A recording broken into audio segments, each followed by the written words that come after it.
अस्सलाम वालेकुम फ्रेंड्स, कैसे हैं आप लोग? क्या हाल है? उम्मीद करती हूँ कि इंशाल्लाह ताला सब ठीक होंगे। आज बड़ी मज़ेदार सी रेसिपी है और वो है तिल की रेवड़ियाँ हम बनाएंगे जो बहुत मज़े की बनती हैं। तो उसके लिए जो सामान है वो आप लोग नोट कर लीजिए कि क्या क्या इंग्रेडिएंट्स है और बहुत कम सामान के साथ बन जाएगी।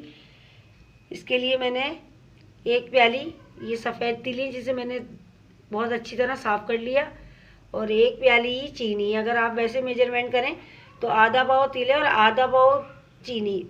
जितनी क्वांटिटी में तिल लेंगे उतने ही हम चीनी की मिकदार लेंगे, और उसकी आधी क्वांटिटी में हम पानी लेंगे चाशनी के लिए। एक नींबू लिया है और 1 चम्मच घी लिया है।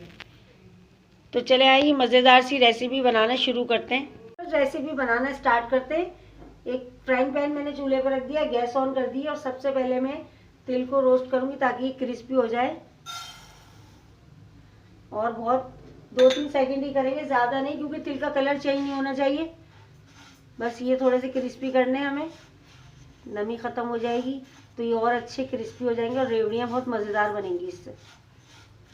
बस 1-2 सेकंड के लिए मैं करूँगी और इन्हें मैं निकाल लूँगी। आप लोगों को मेरी वीडियो पसंद आए तो चैनल को सब्सक्राइब कीजिए, वीडियो को लाइक कीजिए, फ्रेंड एंड फैमिली के साथ शेयर ज़रूर कीजिए। और कोई रेसिपी आप लोग बनवाना चाहते हैं तो मुझे कमेंट्स करके बताएं, वो मैं आपके लिए ज़रूर बनाऊंगी।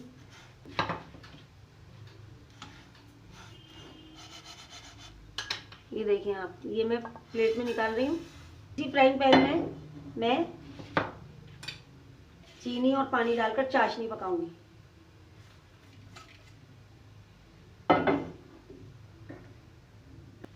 चलें, अब मैं पानी डालूंगी पहले, और अब इसी में मैं चीनी डाल दूंगी और चीनी को हल करूंगी।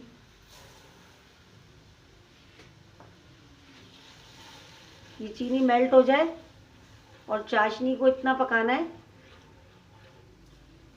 ये लेमन जो मैंने आपको दिखाया था वो मैं इसमें करूंगी ताकि क्रिस्टलाइज ना हो, जमने ना लगे चीनी। रेवड़ियाँ ऐसी होती हैं कि बच्चे बड़े सभी शौक से खाते हैं। बस जल्दी जल्दी मैं ऐसे करूंगी कि ये मेल्ट हो जाए चीनी तमाम।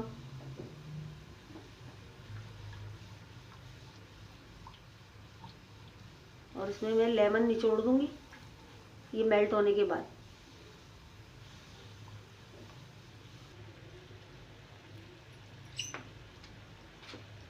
ये मैं नींबू निचोड़ रही हूँ इसके अंदर ताकि क्रिस्टलाइज ना हो। बस अब इसको मैं जल्दी जल्दी पकाऊंगी। गाढ़ी होने जैसी हो जाएगी तो फिर हम इसमें तिल डाल देंगे, और फिर ये अपना कलर भी चेंज कर लेगी पकते पकते। बस चाशनी पकते पकते इसने अपना कलर चेंज कर लिया, और अब एक प्याले में मैंने पानी भर के रखा है ये चेक करने के लिए कि इसकी एक हार्ड सी बॉल बन रही है या नहीं। अगर वो नहीं बन रही है तो इसे मैं और मज़ीद पकाऊंगी, और अगर बन रही है तो फिर मैं गैस की फ्लेम बंद कर दूँगी।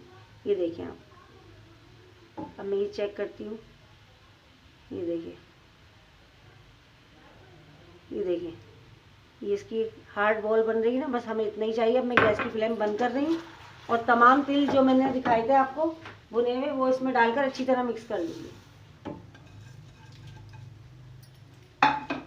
और अभी मैं अच्छी तरह से मिला दूँगी सबको। और एक प्लेट को मैंने पहले ही ग्रीस करके रखा हुआ है। ये सारा जो है मैं उसमें डालूँगी ताकि वो प्लेट में चिपके ना। बहुत अच्छी तरह से मैं इसको मिक्स कर दूँगी तिलों को चाशनी के साथ।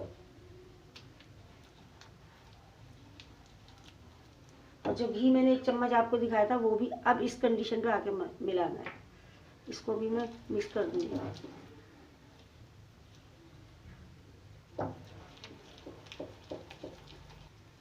ये बहुत अच्छी तरह हो चुका है। अब मैं इसे एक प्लेट में ट्रांसफ़र कर रही हूँ, मैं आपको दिखाती हूँ। फ्रेंड्स, अभी तमाम जो है मैं एक प्लेट में ट्रांसफ़र कर रही हूँ। इसे मैंने पहले ही प्लेट को ग्रीस कर लिया है कि नीचे तिल और चाशनी चिपके ना। और जब ये थोड़ा सा कंडीशन इसकी ठंडी हो जाएगी, थोड़ा सा कि हाथ बर्दाश्त कर लें हमारे, तो फिर मैं इसमें से निकाल कर छोटे छोटे पीसेस और इसकी रेवड़ियाँ बनाना शुरू कर दूँगी।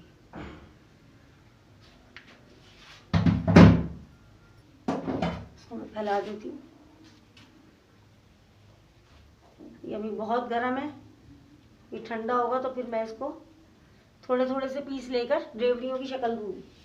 जब ये थोड़ा सा ठंडा होने पे आ गया है तो इस तरह मैं हाथों में घी लगाकर और इसमें से पीस उठा रही हूँ और इसको इस तरह राउंड घुमा के और मैं डाल रही हूँ।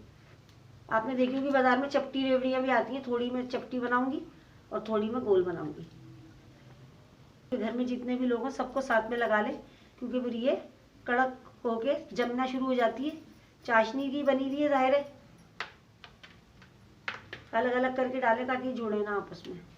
फ्रेंड्स, मैंने सारी रेवड़ियाँ बना ली हैं, कुछ मैंने गोल शेप में बनाई और कुछ मैंने ये चपटे शेप की बनाई हैं। आप देखेंगे और जैसे आपने बाज़ार में देखा होगा मिलती हैं, खाने में भी मज़ेदार। आप देख सकते हैं कि ये कितनी ज़बरदस्त लग रही हैं और कितनी आसान रेसिपी है और कितने कम सामान के साथ मैंने ये आपके सामने बनाई है। मैं आपको जूम करके भी दिखा देती हूँ। अब मुझे इजाज़त दीजिए, इंशाअल्लाह ताला फिर किसी अच्छी वीडियो के साथ आपकी खिदमत में हाजिर होंगी। तब तक के लिए अल्लाह हाफिज़।